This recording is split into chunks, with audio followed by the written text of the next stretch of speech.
Hey,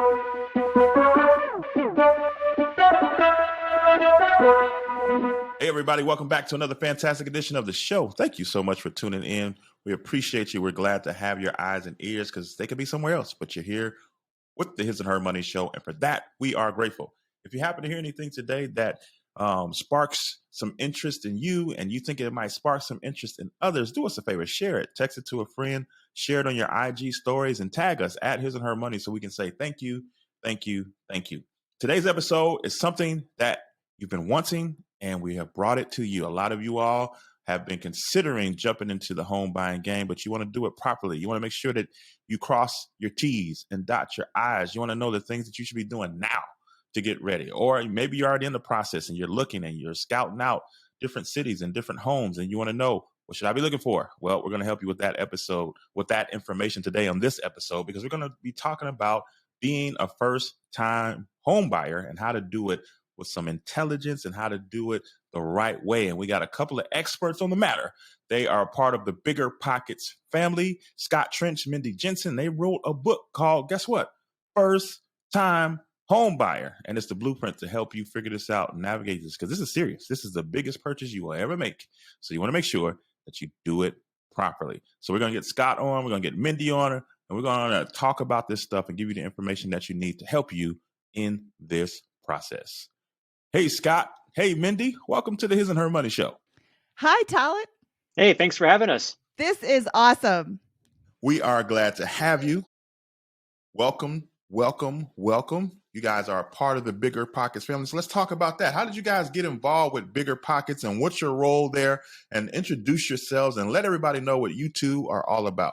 Mindy, you want to go first? Sure. My name is Mindy Jensen. I am the community manager for BiggerPockets, which means that I am in the forums all day, every day, making sure that people follow our rules and helping guide them in the right direction, answering questions about real estate investing and really helping guide the community, because we have created a space that allows you to ask questions about real estate investing. If you don't know what you're doing, if you've never done it before, you don't know what you don't know. So we're here to help you figure out what you don't know and give you the correct information.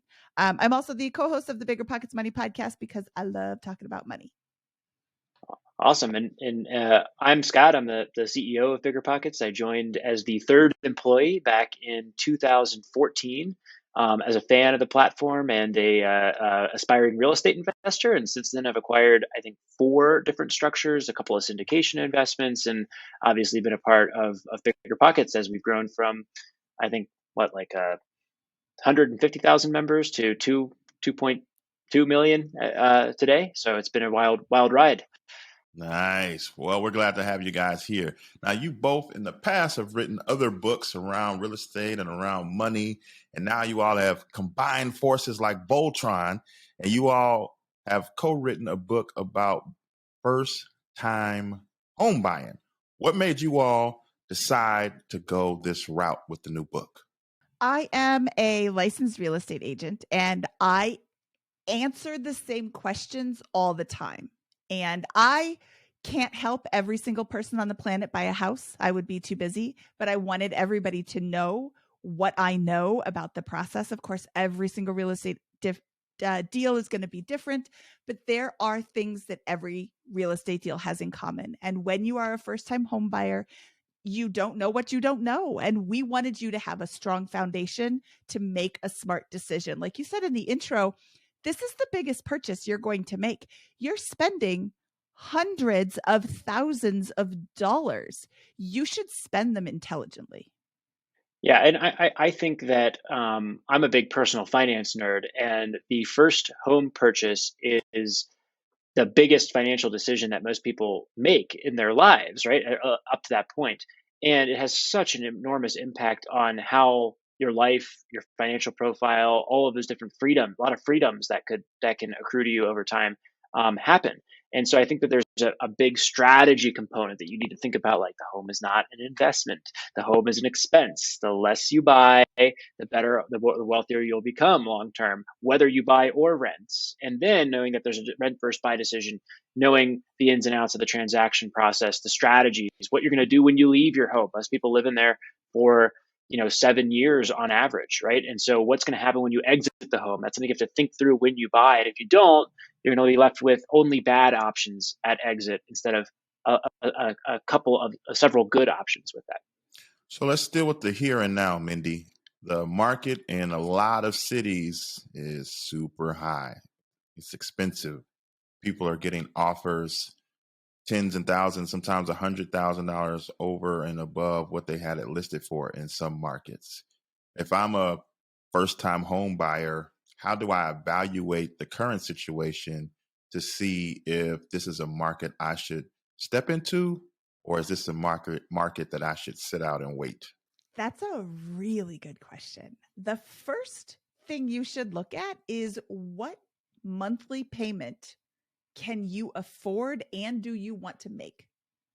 And then you want to talk to a lender and see if that's something that's going to be realistically something you're going to be able to afford and be approved for. And then you want to talk to a real estate agent and see if there's anything in that price range. Let's say that you want to make a $1,000 a month mortgage payment. Okay, that's going to be, I'm just making up numbers, that's going to be a $300,000 mortgage. Great. The lender says you can get approved for a $300,000 mortgage, but you live in LA. So you go to the agent and he's like, $300,000 doesn't buy you anything in LA. So then that's not a number that's not a market you want to step into. You want to be comfortable with your decision. You want to be financially intelligent with your decision. And right now, this market is really, really crazy. It may not make a lot of sense for you to jump into this market right now, but until you know what's going on in the market, you can't really make that decision. So start looking around, go to open houses and see, wow, this is a really great house, $750,000. Okay, I'm going to need to stop looking in this neighborhood. Or, hey, that's something that I can afford and I'm comfortable with the payment for. I can continue to look. I see that what I'm after actually exists. Scott, you had kind of touched on some earlier when you were talking about the rent versus buy dilemma. For some people, they're taught that renting is a waste of money. And as soon as you can, you should become a homeowner. Is that accurate? Number one, based on your research, based on your journey, based on people you've spoken with, and how do we navigate that thought, that mentality? Am I wasting money by sitting here renting? Yeah. So when you buy a property, you're going to pay for let's say you buy a $300,000 property. You're going to pay between 1% and 3% of the purchase price in what's called buyer closing costs. And these are things like a title insurance or an inspection, an appraisal, and a variety of other items that go along with purchasing a property like that. So let's say you buy a $300,000 house. That's going to be between $3,000 and $9,000 in buyer transaction costs. So you're down $3,000 to $9,000 immediately after buying your house, right? And yes, over time, you will recoup that in the form of appreciation. And if you have a mortgage, you're going to be paying down that mortgage. So over a long period of time, buying a home generally is advantageous to renting if you're going to stay in that property for a long period of time. But when you sell the property, you're also going to incur another set of transaction costs, the seller closing costs. And those can be in the ballpark of 7 to 8% of the property purchase price. So if I buy a $300,000 property and I turn around and sell it the next day, I'm out $30,000 in transaction costs. In order for buying to be better than renting, I have to own the property for long enough or experience enough appreciation or pay down the mortgage substantially enough through my regular mortgage payments to offset those closing costs. So is renting better than buying? It depends on your timeline. It depends on what you believe about appreciation, rent growth, and the way you construct your mortgage payment and versus rent and those types of things. In general, I have built a little calculator in Excel. We can give the link out for whatever that is, but depending on what you believe, it's somewhere between 5 and 7 years If you're going to be in a property for more than 5 or 7 years, it can often be advantageous on average to buy versus rent, but it's going to depend on a whole host of factors like your market, appreciation assumptions, all that kind of stuff, all things you can play with in that Excel spreadsheet. Good. And we'll definitely put a link to that in the show notes. Now, either one of you all, let's stay right here on this topic, because there are some couple of big names out there that I respect greatly. Grant Cardone and Ramit Sethi. They both say you should never buy a house. It's always going to be more advantageous to just rent forever. They got philosophies, they got research allegedly. What are your thoughts on the message that they're conveying? I think if you're trying to get really, really rich, really, really quickly, that buying a home is they're probably right to a large extent with some of those things. But if that's not your goal, if you're not a big entrepreneur, I think there's a mathematical decision to be made about buying versus renting. And if you're going to stay put in one spot for a long time, you're probably going to do better off by buying than you are with renting. Now, I'll caveat that and say I agree with them at another level, which is I haven't bought my first property. I didn't buy a home like most people do, or most people think of that first home purchase. I bought a duplex, moved in, fixed up half, rented out the other half, lived in one half, got a roommate, all that kind of stuff, and did what was called a house hack.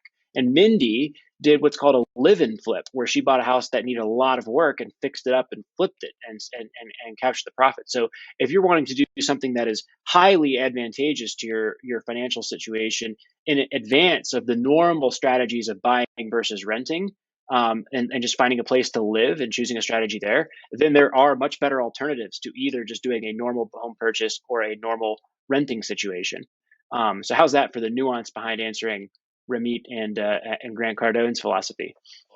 I love it. And there is a book in the BiggerPockets family of books all about house hacking too, that does a deep dive on how to execute both of these strategies. We'll put a link to that in the show notes as well.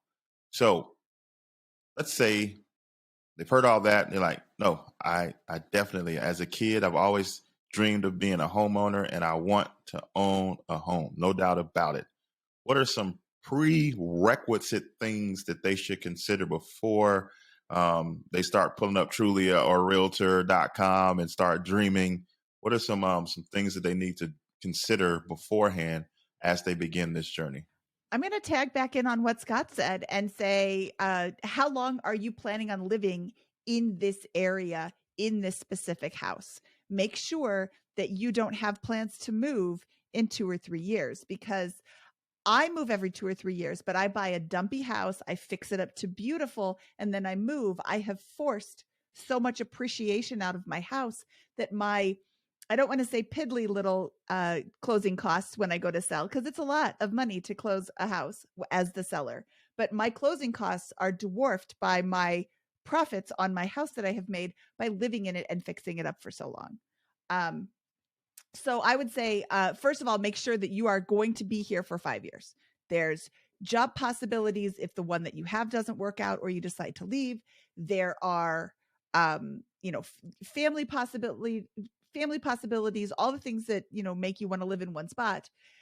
After that, I would start looking at online portals right now. See what's available in your area. What is, I think I can afford $300,000. Okay, what does $300,000 get you? Oh, you know what? It gets me a really nice house. Great. Then the next step would be to talk to a lender.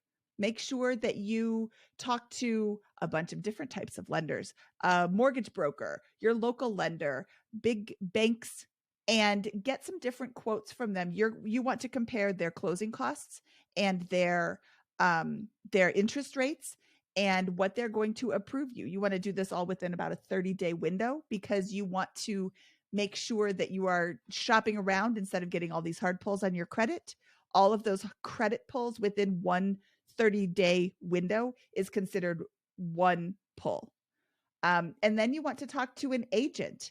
And I'm going to let Scott take this one with the recently sold properties, because this is, quite frankly, this is brilliant. And I love the way he thinks about this. Yeah, so I think if you're going to conduct your search, you form a written list of criteria, and you say, here's what I want. I'm willing to pay up to $400 to $450,000. I want these neighborhoods in Denver, Colorado. I'm looking for 3 beds, 2 baths. I want a yard. I want a garage that has covered parking in there. I want it to be, the three beds, two and a half, 2 baths. I'm willing to go down to 1.5 baths, but there's got to be 2 toilets, otherwise my marriage won't work, or whatever it is that you're going to put down into your criteria set for buying that property. Once you have that level of specificity in what you want, and that's an iterative process, that's what you do on your own. You go look at some properties and think through that kind of stuff. Then I think you go in and you say, great, I'm going to talk to an agent and come in with some set of expectations there. Agent, can you send me all of the sold properties that have happened in the last 90 or 180 days? A year or two ago, I would have said 180 days. I think nowadays it's got to be 90 days because the market is changing pretty quickly relative to history. How many properties of that type have sold in the last 90 days? And your agent might come back and say 0. Okay, now I know I'm living in fairy tale land and that what I want doesn't actually exist. But maybe your agent comes back and says there's 100. Okay, well now I got to narrow it down more because I'm at risk of not getting a good deal because I have too many. And as you whittle it down, you get to maybe 5 properties, let's call it, that have sold in the last 90 days. And remember, I haven't looked at active listings. I'm not looking what is actually for sale, because what's actually for sale is the stuff that is often overpriced or has something wrong with it, or is just come on the market. So a lot of people get discouraged because they're like, oh, that deal that was good came on the market and sold immediately. Well, the way that happens is other people are doing what I just described. They've got their 5 properties that have sold in the last 90 days. They know what good looks like. They said, I would have Can I jump in real quick, Scott? Absolutely. Just want a quick clarifying question. You said, for example, the realtor came back with 100. And then you said, well, that's too many, so whittle it down. But what are we doing to shrink it down to get to that solid 5? Great. So you would go back to what you've written out as your criteria, and you'd iterate on that. You'd say, great, there's 100 properties, and what do I really want? Do I want to go up in my expectations now because I can go into better locations because that's within my price range? Or do I want to go up in my requirements list, more bedrooms, more bathrooms, a bigger yard, a bigger garage, or whatever? But you iterate on that until you get to some reasonable set of things that are actually good deals to you. What is a good deal to you? If there's 100 of them out there, surely you can find the best, or at least the top 5% of those, the top 5 properties in that criteria. So you whittle down or iterate until you get to 5 to 10 or some number that's small enough to manage where you're getting a good deal, but not so many that you're still overwhelmed with choice and you're going to make an emotional decision on it, right? Then again, you look at the sold. These are all sold listings, and if 5 properties have sold in the last 90 days, that means one property that meets my criteria that I have defined as a good deal, and I know is a good deal because that's the best the best price for that type of property that has sold in the market. That means one property is going to hit the market on average every 2.5 weeks over the next 90 days, or I can at least come close to presuming that. I can't tell you when. Maybe it's 2 properties at once 2 months from now, or maybe it's one property tomorrow, or all 3. But I know I'm going to on average get that. So now I go fishing, right? I say I'm going to get my lender to set me up with a pre-approval. I'm going to get my agent to set me up with an automatic search. And when a property that meets my criteria, hits the market, I'm not going to cut out of work right away, but I'm going to cancel my dinner plans. I'm going to cancel my evening plans, and I'm going to go over to that property, take a look, and be ready to react. And that's how you make an instantaneous decision, but with a cool, calm, and collected, previously planned out approach. And so that would be the high level approach I would recommend for folks that are looking for their first home. It'll make you feel very empowered that you feel like you can get a good deal, and it will encourage you to be able to actually make those offers instantaneously to compete with those properties that are moving very quickly. Nice. That's brilliant. I love that a lot. So Mindy, one of the things you said that we need to consider, well, both of you all said, is closing costs. And you said that we should go and see, compare different institutions as to what their closing costs are, what their interest rates are. In the same way that Scott, just kind of gave the scenario that will leave the person empowered in their search. How do we become empowered when we are doing the pre-financing things? So how do we know what's a good interest rate? How do we know what's a good amount of closing costs? Are there ways that we can educate ourselves so that when we walk into these banks or sit down with these lenders and they say something, we're able to determine, is that fair? Is that a little steep? How do we evaluate what they're telling us as a good deal or not when it comes to things like an interest rate or a closing cost? There are closing costs that are not negotiable, and there are closing costs that are negotiable. Shoppable. So your lender will say, here are the closing costs. The interest rate will be 3%. The lender fee is $4,000. The title insurance is $150. So you go in, title insurance is actually something that you can shop around. You can go to any title company you want and ask them for a quote. The lender fee is just what they charge to do the business. And you can ask them to lower it, but that's not really one of those things that, like, that's where they make their money. So you can compare those. This is why I want you to shop around and go and get quotes from a bunch of different people, because they're all going to use the same phrases. The interest rate is always going to be called the interest rate. The title insurance is always going to be called the title insurance. So you compare them, just make a quick spreadsheet to compare them apples to apples. Oh, this guy has a great rate. His interest rate is 2.75, but his lender fees are really high. Maybe he's not the best choice for you. Extrapolate that money out over the course of your loan, and you're going to see, oh, I'm going to be paying a lot more by choosing this lender with the huge closing costs. But I like him best, so I'm going to go ask him if he can, lender costs. I like him the best. I'm going to ask if he can reduce his costs. If he can't, then I'm going to go find somebody else who has a better overall price for me. You also want to make sure they're going to be able to close. I don't want to cast any aspersions on any particular online lender, but I'm going to say, talk to your real estate agent before you sign on with an online lender. Some of them are great, and some of them are less so. So even though they got good commercials, we need to be careful. Some of them spend all their money on their commercials. How about when it comes to the agent, right? Because quite frankly, most of us have somebody we went to college with, a cousin, an auntie, that's a real estate agent. That doesn't mean that that's the real estate agent for us. But how do we figure that out? Is it important to look for certain types of criteria? I mean, but this is my friend, from back in the day, and I know they're going to look out for me. So I'm going to let them do the deal. But you are an agent. You all have helped a lot of people. How do we figure out this whole agent thing for us? I'm going to say, think about your circle of friends, your family.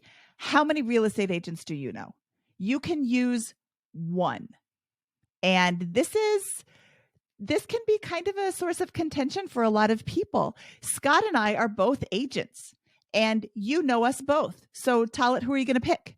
Well, I also know somebody else. My aunt is an agent, and my cousin's an agent. And you can only use one agent. That's what it boils down to. And way back at the beginning, we talked about how this is a hundreds of thousands of dollars purchase that you're going to make. And maybe, Talit, Scott is the one that you feel is going to do the best job for you. You can only use one agent. What I would say to all the other people is just, hey, I chose Scott because I know that he is going to help me with the process the best.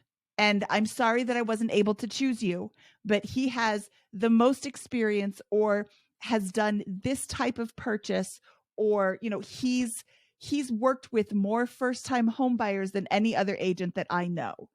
And I'm sorry that I couldn't use you, but this is how I did it. And, somebody might be mad at you. And I know, I don't understand agents who get mad at people who are like, oh, well, you didn't use me. I only know 97 other agents. You got to pick one. So I think you just look at what you're buying. Scott lives in Denver. He's not the best agent to help you up here in Longmont where I live. I am, frankly. And that's okay if you choose by location, or maybe everybody's in the same location. So then you've got a bit of a different one.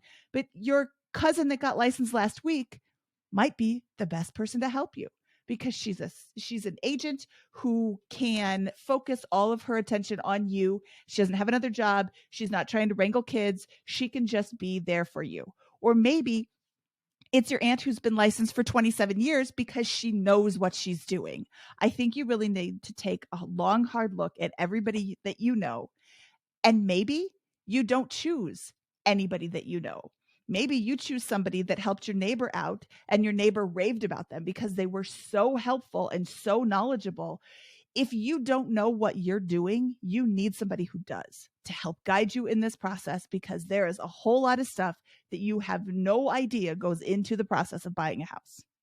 So one thing I want to talk about is intangibles to think about when you are in the home search process. Here's what I mean. One thing that when we were looking for the house that we're in right now, one of the things our agent said, which we kind of like looked at her like sideways at first, but then we realized how smart she was after we did it. She said, because she's constantly sending, based on what we said we were looking for, she would send us leads. And she would say, now, before we set up a showing, don't just go off the pictures you see, but actually drive the property, the neighborhood, to see what it looks like before you say, let's set up a showing. So there were several times where the pictures look fantastic. Then we show up, we do a drive-by, and there's a main expressway right in the backyard, which didn't show up on the pictures. Or there's a power line, there's a cell tower right behind the gate in the backyard, things that you wouldn't see in the pictures. So are there some other things like that people should consider as best practices during the home search process? Yes, you're there to drive the neighborhood, to not only look at it and see what it looks like, what does it smell like? What does it sound like? And I would go at different times of the day, like in the evening. Are there a ton of kids out playing? Maybe that's something that you want. Maybe that's something you really don't want. Whatever your criteria is your criteria. If I had done this with a house 100 years ago, I would never have moved in, because the neighbors next door let their dog out in the morning. And that dog took the opportunity while he was outside to bark at every blade of grass in the yard, and then look up and bark at every single leaf, and then go back to the grass again until they brought him in at 10 o'clock at night. And I was like, I got to sleep. I go to bed way before you guys do. I get up later than your dumb dog does. It was so contentious living next door to them, because that dog was outside barking every minute of every day. And it was not a surprise to anybody who came into the neighborhood, because he was always barking. It was really, really awful. I don't want to live next door to a train. I did that once too. I should really take this advice a little more often, and I do now. But yeah, the pictures may not show the expressway in the backyard. Look at it on a map before you even drive over there, but then drive the neighborhood. Also, how long is it going to take you to get to work? That's another thing I should have done before I bought this house that was literally the farthest city west of Chicago that was still considered a Chicago suburb. It took 100 hours to get to work every single day, and every single day on the way home. And that just cuts your soul in half. So another thing to look at is high wire lines, those big power lines. There is a contingent of people who feel that causes cancer. I am not here to discuss whether or not it causes cancer. There's people who think that. So they're not going to buy your house when you go to sell it. So when you're in the process of buying a house, don't buy a house that might be undesirable to somebody else, that will give anybody any reason to say no without even going inside. Busy streets, backing up to the expressway, very, very loud, down the street from a gas station. There's a town near us that has a big meat processing plant in the middle of town. As you can imagine, downwind from that doesn't smell pretty. So that area of town is less expensive. If you're just going there and you don't know that, you buy the house, and then on meat processing day, you're like, oh God, it smells like death. It is actually smelling like death, and it's every single week. So, you want to make sure that you're in the place that you want to be in, that you're comfortable in. Good advice. Scott, let's talk about emotions, man. When it comes to shopping for a home, it's super easy to get wrapped up in the emotions of it. You start picturing not just yourself, but maybe your future family running in the backyard and stuff like that. But it's also dangerous to make such a large decision based on emotion. So talk to us about navigating the emotions of the home buying process and how to remain calm and make our decisions in a calm manner. Well, I think what most people do is, or many people do when they start buy a home, is they look at all the active listings, the properties that are currently for sale. They see that all of them are really expensive, or that there's something horribly wrong with them, or that the one that looked perfect just went in one day, right? And we've already addressed how to solve that problem with the approach that I outlined earlier. That to me is the most important thing to managing your emotions through the home buying process, is to have a home buying process that you can rely on and feel comfortable and confident in, that is going to get you what you want and have a good deal. The second thing that you can think of is, buying a home can be an emotional decision, but think about where you're going to be in 5 to 10 years if you don't think through your exit options. If you have no approach to how you're going to manage, leaving the property in 7 years, you could be selling your property for a huge loss. You could be stuck. That great job opportunity that comes up for you and gives you a chance to move to that cool new city and have a change of pace or whatever in 5, 7 years, you may not have that option if you buy too much house with no exit options and are already maxing out your income potential with your current job. So that is a really powerful emotional driver for me, right? Like I'm thinking, man, more so than wanting a really nice house right now, I don't want to be in a position in a few years where I'm stuck and I have to keep doing what I'm doing and slogging it out because I'm chained to my house. So those would be the two things I'd think about when it comes to managing your emotions. Have a process and think about with the end in mind, and think about your emotions at that future state if you're lacking options. So, one of the things that you all both mentioned was the fact that when we are approaching the home buying process, we should be considering exit strategies as we're going through that journey. Now, for some, they're hearing that concept for the first time and they're probably asking themselves, what do they mean by that? Why do I need to consider exiting? I'm trying to get in. I'm trying to be a first time home buyer. So, can you break down what you mean by exit strategies and what type of mentality should they have? Yeah, so there's three exit strategies that will happen. An exit strategy is what's going to happen when you eventually stop living in the home, right? Or what's going to be the long-term result of this home purchase 5, 10, 20 years from now. And most people assume two things are going to happen. One, I'm going to live in the property happily ever after, or two, I'm going to sell it at a profit, right? And that is what Mindy and I refer to as the buy and pray strategy, which we do not recommend as your first time home buyer strategy. So what we think instead is, you got to think about, there's three outcomes that will happen, and they can all be good or bad, right? One is, I'm going to live in that property for a very long period of time. Two is, I'm going to sell the property either for a loss or for a gain. And three is, I'm going to keep the property but rent it out. And I'm either going to make money or lose money when I do that. And if you go into it with that mentality, now I can plan around those three alternatives. And I can say, you know, this property, if I were to rent it out, would make a great rental. And it doesn't have quite one of those features I'd like for living in it, to that degree, but that power of that additional exit strategy, the positive exit strategy of that, makes it a really good investment for us, or makes it a really good choice, or at least compounds that. And bringing together, there's no right answer here. There's no property that is perfect property, I want to live in there forever, and the best rental property opportunity on the market, and the property that's going to go up in up in value the most on the market.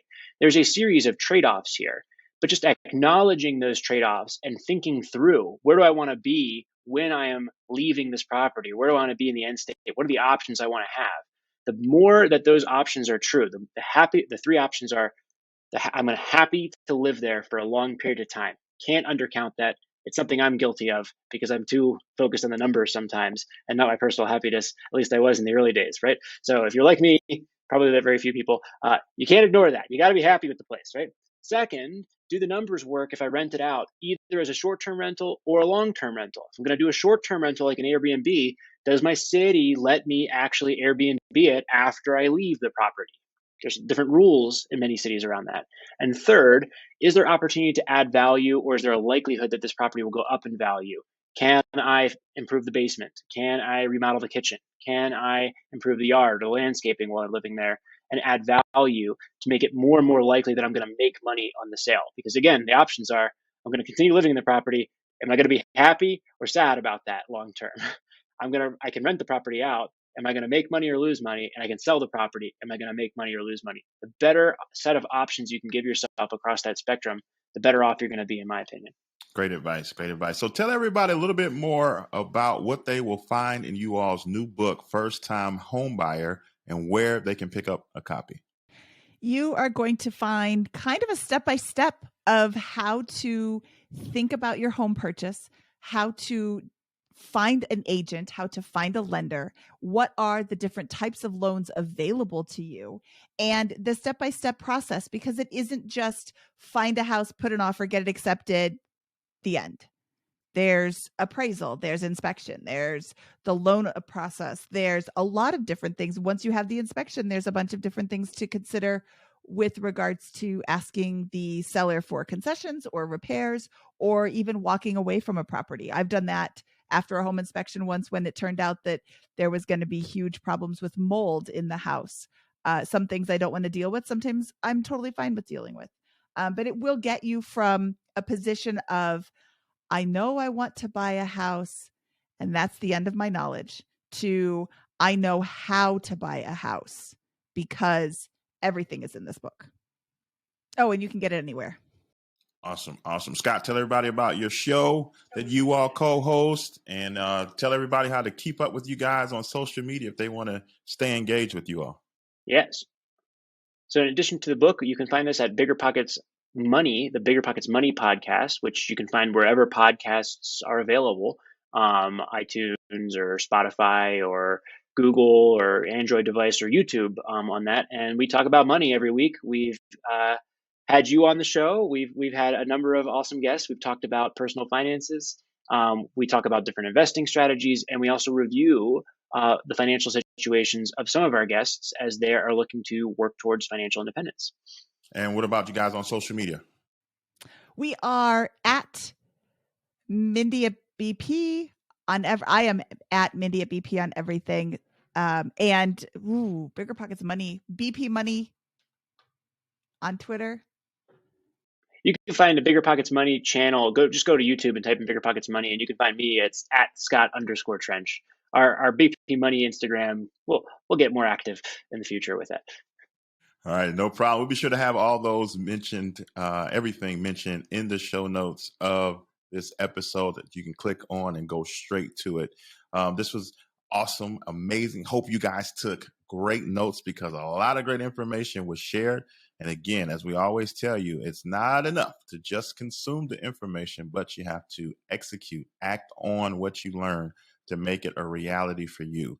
Please go get their new book, First Time Homebuyer, so that you can navigate this process with some intelligence and some wisdom. It's a major purchase, and you want to make sure that you have everything stacked in your favor that you possibly can, and their new book will help you do just that. That's all we got for this time, guys. It's been great. Until next time, peace.